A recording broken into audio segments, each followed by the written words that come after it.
Black, Muslim, Somali American refugee. I'm known for being the first in many places. I was the first Muslim homecoming queen in my hometown. I was the first Somali member of the student government at my college. I was the first to compete in my state's Miss Minnesota USA wearing a hijab and burkini.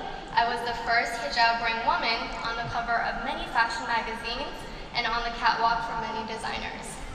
With that, being the first is never easy. I've been told I'm not American enough. I've been told I'm not being a good Muslim. But I've also heard from thousands of people around the world telling me that I'm changing the narrative and have given them hope. That is why I continue to do what I do, and I do it on my own terms. As young people, we have the power to change the world.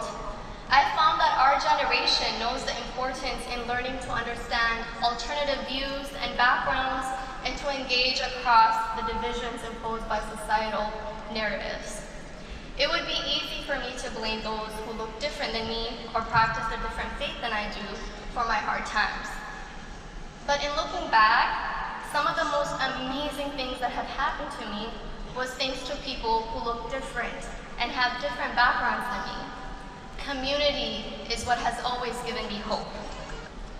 When asked about my upbringing in Kakuma refugee camp, I let people know the overwhelming sense of community that lives there.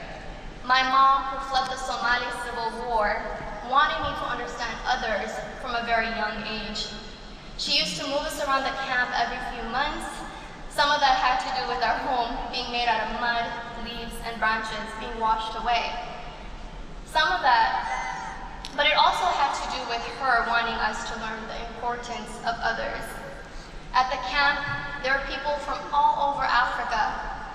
Ultimately, the Swahili language became our common ground.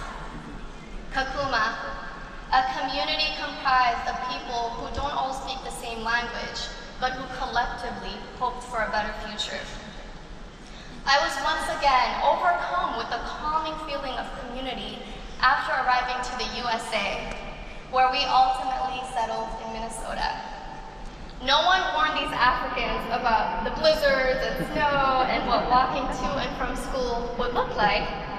While my mom didn't have the means or literacy capabilities to own a car, I will never forget the countless times people driving by stopped to give us rides.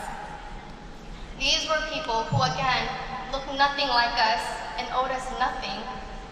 Minnesota, a community comprised of people who don't all look the same, but who gave me so much hope.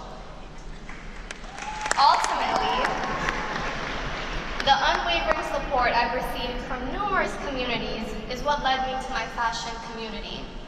I was welcomed with open arms by a group of people, whether it be fellow models, photographers, designers, stylists, who once again maybe hadn't worked with someone wearing a hijab and dressed modestly, but these folk my best friends and family.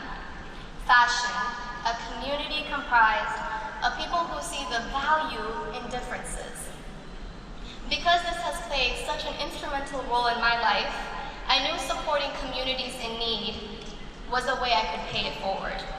I do my best to align with brands and organizations who are doing their best to support communities who need it the most.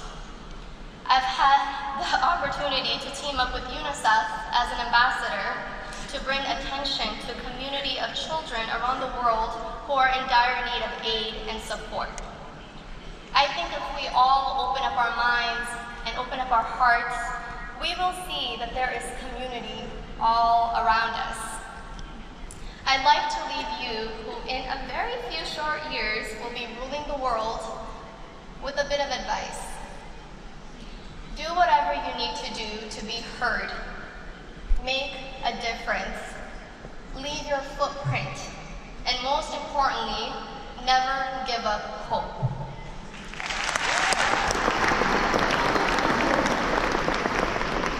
In conclusion, I'd like to share the saying that I live by, and I hope you all will take with you wherever you go. Get ready? Don't change yourself, change the game. Will you repeat after me? Don't change yourself, change the game. Thank you.